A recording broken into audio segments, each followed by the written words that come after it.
Het is goed hier op een dag bij Veilinghuis Oud-Friesland. Er binnen meer dan 3000 stikken ingebracht. Wanneer er geen wijdwaardige documentatie is van een werk, dan kan een veilinghuis geen garantie aan hoe de echtheid. Het stik zal dan ook een minder grote waarde hebben. De reputatie is tegenwichtig in de veilingwraad. Daarom wordt er alles ondien om vat te komen dat er een vervalsking onder de hamer komt.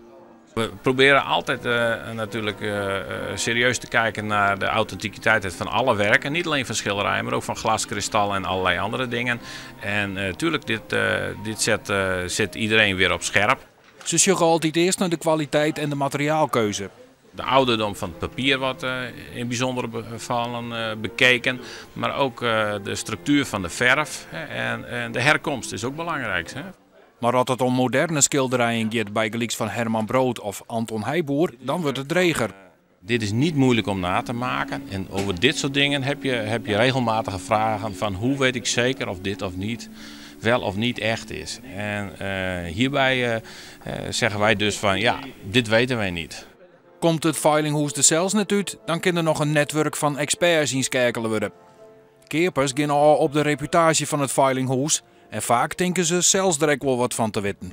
Dus die stempeltjes zien.